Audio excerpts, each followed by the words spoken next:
Hi everyone, I just wanted to make a little bit of a video.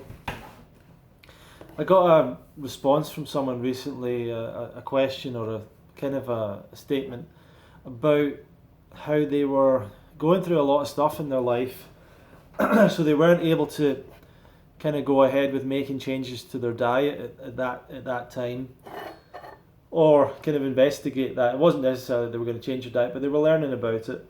But they said they'd lost some money and some stuff had happened, and they said they just couldn't sort of, I guess, put the time into looking into their diet at that point. And what they basically said to me is they felt that the stress of what they were going through in terms of the financial issues and things was worse, was less healthy for them than the way they were eating, and therefore that they had to focus on that for the moment and leave the dietary change thing till another time, you know. And it is quite a common statement for a lot of people to make, that the stress of worrying about your diet is worse for you than your diet. Do you understand what I'm saying there? So the stress of me thinking, oh my God, that's really unhealthy, I can't believe I ate that, if I eat that I'm going to get sick. You know, that kind of stress is worse for a person than the actual stress or the problems with the diet. And that's something that I do not agree with. And I'll give you some research and some ideas behind it. But it's something that I don't agree with. The idea that stressing about your diet is worse for you than eating a bad diet. There's no, as far as I'm aware, there's no great deal of information there suggesting to us that stress is a cause of chronic disease, is connected to people dying, is connected to premature death, or anything else. Now, stress feels really bad. Being stressed, to me, I think about stress as like feeling almost like out of control, things bearing down on you, not being able to handle things in your life, being pushed beyond your limits potentially, all these kind of things. It's stressful. We want to get out of that situation. We don't like it. And especially, we're threatened in some way. So we get this adrenaline or whatever it is, or this anxiety, these different feelings. And sometimes we can be stressed and not realize it. That's something that I've learned over the last few years. Is sometimes you might be feeling bad, and if you're doing a raw vegan diet, you might go, I'm feeling bad because of the diet. It must be the diet. It might actually be stress. Whereas in the other side of things, people eating the conventional diet, they say, I'm sick, it must be stress. No, it's your diet. But for us, it might actually be that we're not feeling as good because of stress. Emotional stress from relationships maybe not working out, and you're not. And the thing about stress is like not accepting it. That's one of the things as well. People not being aware of it, taking on too much and not just going, wait, I can't do this. I need help. So stress feels bad. It reduces your quality of life for sure. But it can be temporary as well. You might be stressed because you've started a new job, but you just have to learn you just need to get used to it. You might be stressed because you've moved house or whatever, you've got a lot to do. Once again, that'll go away. You'll get used to it. You'll get used to the new place and you'll get everything in. So there's all these kind of stresses that are real. But is stress in general something that's like worse for you than your diet? Well, let's one of the most interesting ways that I think to look at this is to think about the most stressful situations that people can be in. And one of the most stressful positions is probably to be living in a country that is at war and that is being attacked. That's probably pretty stressful, pretty high up in the stress levels. I know that moving house is stressful, divorce is stressful, but I'm guessing being at war in a war-torn country is probably pretty damn stressful. So there's some interesting research from England and Wales from World War II, and there's research around World War II in other countries as well. Because during wars, what happens, interestingly, obviously two things happen, which is there's war going on, but also there's people change their lifestyle during war, sometimes forcibly. So we can see results happening when people's diets change. So when people went to war, especially Second World War, rationing happened, and that made a big change to people's diets. A lot of foods were limited, were cut down on. And in certain places that were occupied, for example, people weren't able to get animal products. So in Norway, for example, the Nazis went into Norway, I believe, and they took all the animals. So people couldn't eat meat and couldn't eat any dairy and all that stuff. And this happened in a bunch of countries, and also there was rationing all over the place. But at the same time, there's this enormous stress of being at war. Uncertain what's going to happen. Every day, who knows, you might be invaded, someone might be bombing you. I would say it's pretty stressful. What did we see to health statistics? We actually saw heart disease and diabetes as well, I believe, go down. There's a really fascinating graph, I believe it's the Norway thing, during World War II. Caldwell Esselstyn shares it if you want to check out his stuff, the heart doctor. And it just shows during World War II just plummets. Like the heart disease rates just plummet. Why? Because people weren't able to eat meat and dairy and butter and cheese all the time. Now there was also other junk foods that were taken out, processed foods and less sugar and stuff, that's all true as well. But they weren't able to have the foods that cause heart disease.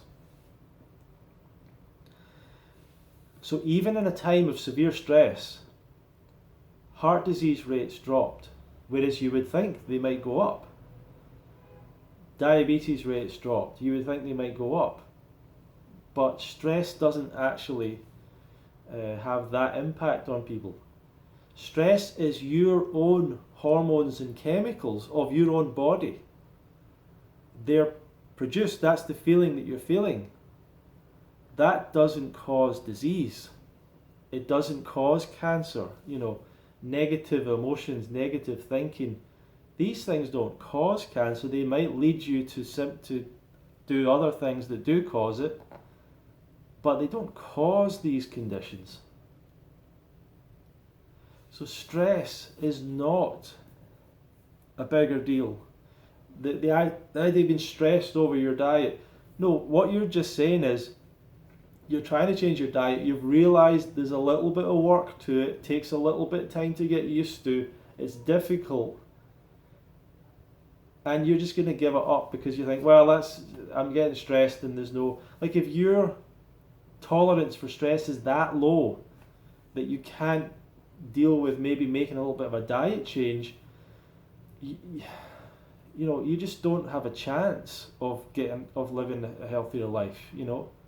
If you let everything get on top of you and you just give in to everything, you're not going to make the changes you need to make to have a better life. So stress is not pleasant feeling. It's not something that you want to be exposed to a lot on a high level, but we all need a little bit of stress to grow. When it comes to exercise, we have to stress our body a little bit for it to adapt, for the training effect to take place, and we grow to accommodate or to be able to accommodate that level of training. It's a little bit of stress and it's good for us. There's also stresses, for example, in social interactions. If you say to me, or if you say to anyone, would you like to come out to a party tonight? There's going to be loads of people you've never met before. Or you can sit in and, go on Netflix. Which one is less stressful? Going on Netflix and being on your own is way less stressful. Now, there might be some high-level extroverts that being on their own is more stressful than being around people they've never met. But I think for most people, the Netflix thing is less stressful. But going to a party or something where there's lots of people you've never met before, it is more stressful. There's a nervousness to it. You walk in, you don't know who you're going to see. Everyone's looking at you. You're like, oh. You have a conversation with someone, it's not going anywhere, and you're like, oh, this is embarrassing or whatever. You have to try and speak to someone else or introduce yourself, go through the same thing. There's a stress to that. But at the end of the night, you're going to feel much better about it. Over the next few days, you feel good that you've met people, you've interacted, you had some good conversations. Maybe you made a great connection. Maybe you met someone that you're going to be friends with or do something with. So it's worth that little bit of stress. So exercise, social interactions. When it comes to your diet, changing your diet can be a little bit stressful as well. But it's worth it because it doesn't stay stressful forever. And you get all sorts of, and you actually reduce the real stress that you want to reduce, which is the stress that you're causing to your body with the foods that you may have been brought up with that are leading towards chronic disease. So I'm pretty clear on this, and I hope that this all makes sense to you. When someone says to you, isn't the stress of obsessing about food, isn't that worse for your health than the food itself? The answer is clearly and emphatically no. It's emphatically no. And there might be a few occasions where a person becomes anorexic and takes it to that level. There might be extremes. That's certainly worse, because that you can die from that in the very short term. A lot of the other chronic diseases, they take a long time to develop. Anorexia, people can die and do severe damage to themselves in a very short period of time, and can die, and have died. So in that sense, okay, if it leads to an eating disorder, potentially, but just the everyday stress of like worrying about, is this better for me or that better for me, that's not leading to anyone's demise, So hope this all makes sense to you. Feel free to put your comments below. I'd like to see your opinions on this and see what you feel and think about it. And if you're interested in learning more about the raw vegan lifestyle, you can go to fruitfest.co.uk/registration and see if the Fruitfest event might be of interest to you if you'd like to come. And if you're interested in learning more about me and some of my information, what I can do, and you want to stay in touch with what I'm doing, you can go to my newsletter, my personal newsletter. There'll be a link below, bit.ly/coaching with Ronnie or something. That's my the intention with that really is that it's interesting for people who might want to coach with me. It's not really, vast majority of people are not going to coach with me, but it's just to keep in touch with information that I'm putting out, I guess.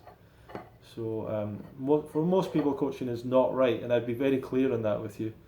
It's not right for a lot of people.